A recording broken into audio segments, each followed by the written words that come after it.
Alright, magandang araw po sa ating lahat mga grasa. So sa ngayon mayroon tayong isang Suzuki Smash na 110.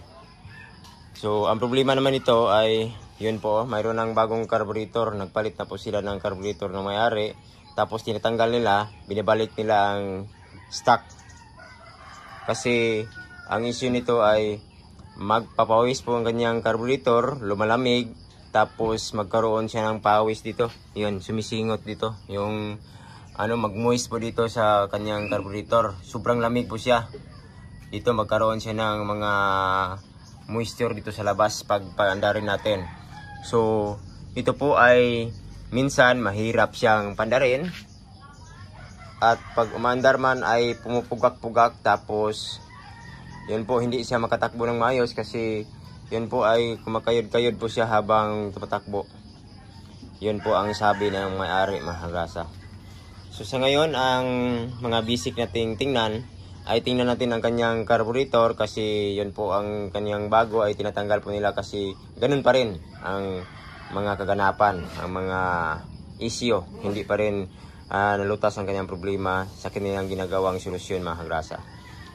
So ang gawin natin dito ay yun po, linisan natin itong kanyang carburetor at tingnan natin ang kanyang adjustment ng mixture, yung kanyang hangin at saka yung kanyang sa kanyang idle. So tingnan natin kung okay ba siya. Tapos tingnan natin ang kanyang vacuum. Kung hindi po siya nasisira itong kanyang fuel vacuum, baka pumapasok na po dito ang gas. Tapos ang kanyang iba pang mga dapat nating tingnan. So basic tips naman po, ang dapat nating tingnan dito ay tatlong bagay lang po ating dapat na tingnan dito. Yung kanyang mixture sa carburetor, kasama yon ang kanyang adjustment, tuning sa carburetor, linisan natin. Tapos ang kanyang fuel vacuum, din tapos ang kanyang dito, yung kanyang kuryente, kung okay ba siya, stable po siya ang kanyang kuryente. So tingnan natin ang kanyang spark plug, kung okay pa po siya. Tapos ang kanyang ignition coil or kanyang CDI ba, kasi sa ganitong issue ay kadalasan dito yun po, lean mixture po siya. Ibig sabihin sobra yung pupasok na gasolina sa kanyang combustion chamber kasi sa hangin. So tingnan natin kung wala ba siyang singaw. So kahit man ay sakto na ang tuning natin sa kanyang carburetor, ang kanyang mixture sa air and fuel mixture, kapag mahina po ang ating kuryente o pasira na po ang kanyang spark plug, ay ganun pa rin. Hindi pa masusunog ng maayos ang ibibigay niya na mixture doon sa ating combustion chamber kapag yung ating kuryente ay mahina na o mayroon ng pasira na component mga grasa tulad sa spark plug, yung ating ignition coil at ang ating CDI o source ba.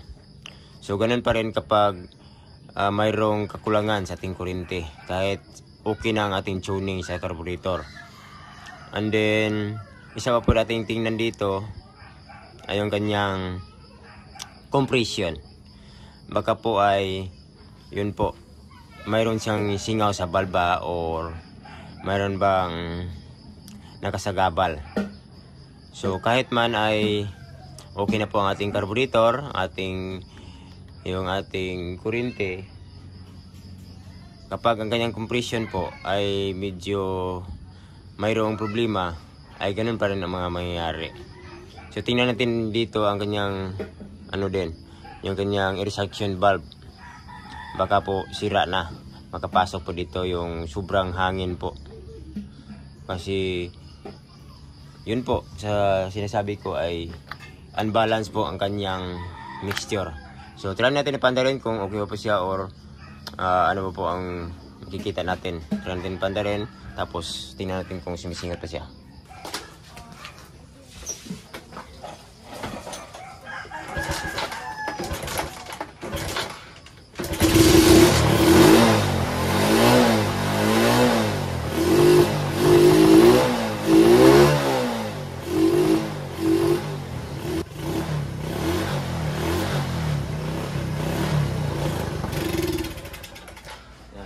na.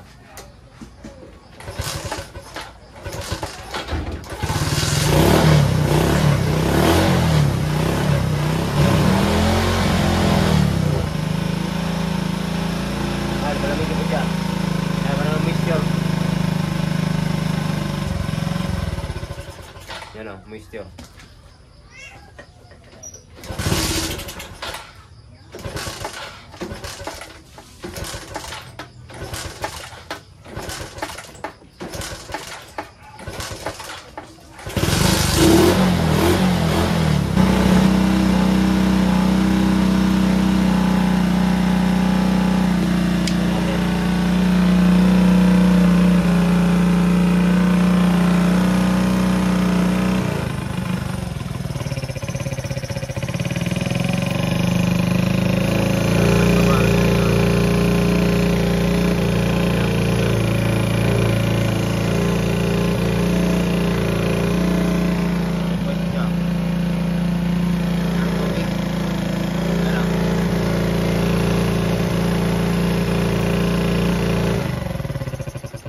Patay.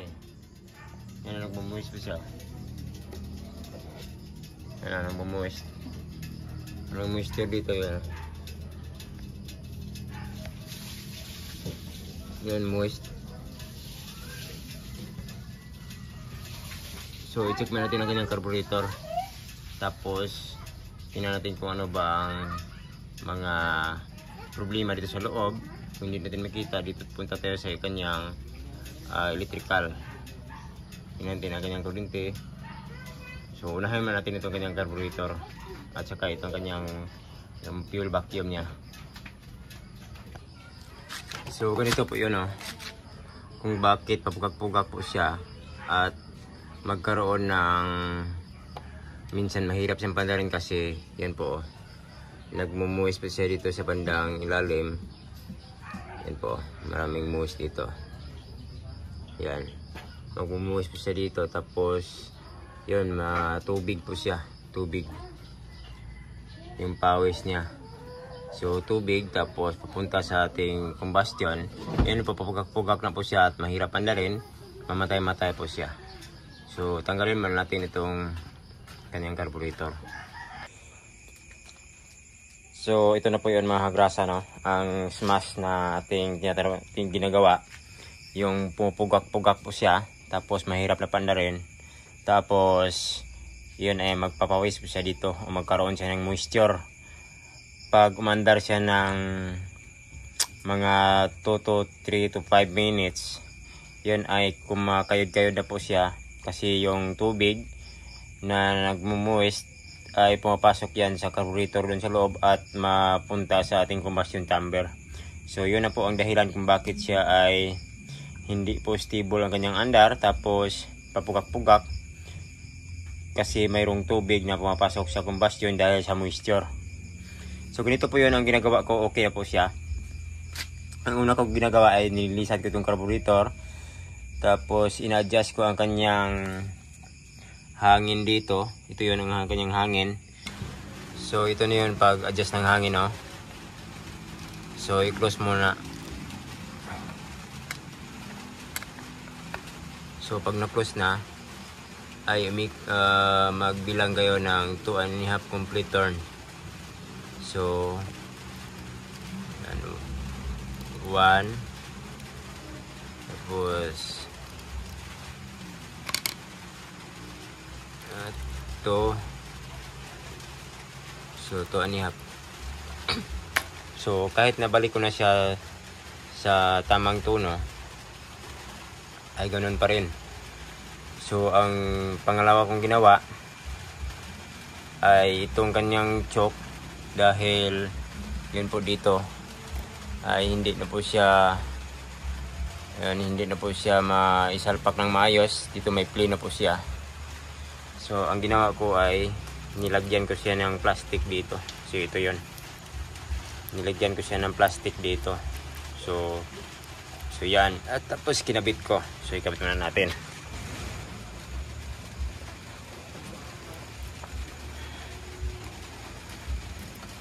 So yun, para Yun, kapag nagduda tayo na dito po ang problema, so ganito po,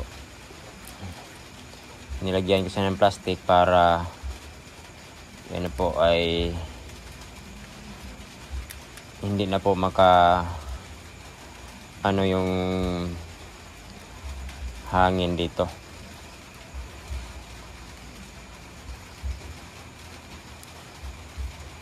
Kasi kapag nag-choke siya ng palagi ay mag-abnormal talaga yung kanyang andar.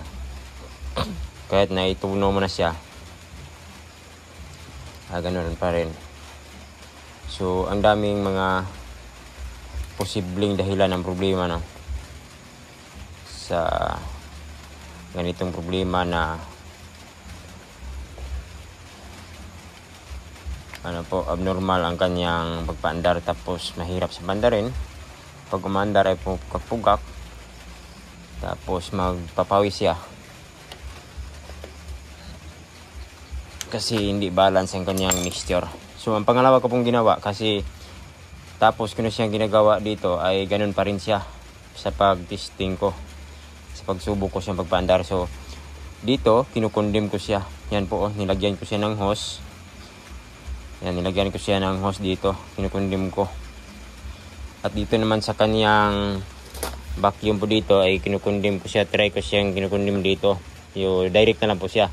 Baka po may singaw dito at makapasok yung dito, hangin. Ni minsan po, pag nasira itong kanyang dito, ang kanyang check valve ng fuel, ay dumadaan na dito ang gas. So yun po, sa pag-andar, pag dumadaan dito ang gas dito patungo, yan dito sa kanyang manifold, yan itong hose na ito yun. So unbalance talaga ang kanyang mixture, so hindi masunog lahat. So yun po ang napaghinalaan ko. So tapos pinandar ko siya. So ganun pa rin. So ang ginagawa kong option ay ibalik ko siya. So ganun pa rin, kahit na natapos ko siyang ginagawa, itong pagkundim ng ating suction valve at saka itong ating check valve na ating gas. So ganun pa rin. So kahit ang choke niya ay na kundim na po natin, yan po, hindi na po natin siya nilagay. Tapos yung spring dito ay yun po ay ina-adjust ko po siya para magtulak yung choke, yung makasara sa kanyang butas. Kinukundim ko, nilagyan ko siya ng plastic dito sa bandang likod. So ganun pa rin. So next kong ginagawa ay tinitingnan ko ang kanyang kuryente. So may mapula po siya. So medyo mahina po siya. So ang ginagawa ko dito ay yun po, tinatry ko siya ng sinubukan ang pang XRM na itong ignition coil. Tapos nagpalit ako ng spark plug. So nasubukan ko na dito po siya ay gumanda na ang kanyang andar. Maayos na po siya. So pinalitan natin ng ignition coil at saka spark plug. So ito yon ang kanyang stock na pang smash na ignition coil. So yun po, ay okay na po siya. Ignition coil lang at spark plug ang pinalitan natin. Ang kanyang cap ay binalik po natin. Nilagyan ko lang siya yung wire kasi hindi po siya aabot dito sa spark plug. Susubukan natin kung okay ba siya. So yan, okay na po siya. Yan, hindi na po siya pupukak-pukak. So ganun lang aking ginawa.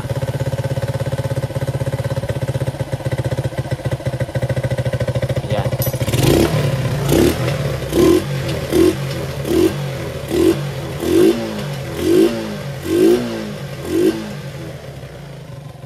So ganun lang ang aking ginagawa. Yan, pinalitan natin na ito ng ignition coil tapos spark plug.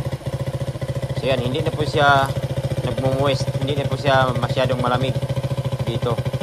Yan, hindi na siya, wala nang moist. So yan sa problema kasi marami pong dahilan. Pwedeng sa carburetor, unbalance yung mixture, pwede yung sa kanyang section valve kasi pag mayroong problema dito ay yun po, pumapasok na dito ang sobrang hangin na galing dito. Yan o. So posible mayroon pong dahilan minsan na itong kanyang check valve ng gas. Pag masira ito, masubra ang gas na dumadaan dito. Yan dito. So dito ang problema niya ay itong ignition coil at spark plug. So mayroon pong minsan ay yung CDI po, minsan yung stator o yung kanyang kuryente. So i-check na ng maayos para masubukan, mas mabuti na mayroon tayong pang testing. Yan po, okay na po ang kanyang andar. Yan, stable na po siya. So yan po no, sana mayroon kayo natutunan sa ating ginagawa. Thanks for watching, Big Chan po mga kagrasa. Salamat. Yan, okay na po siya. Yan, okay na.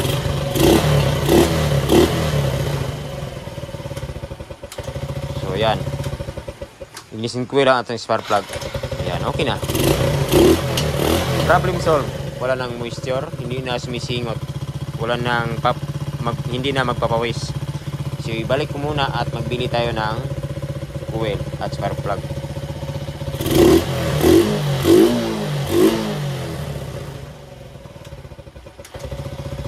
Ayan, okay na po siya. So thank you.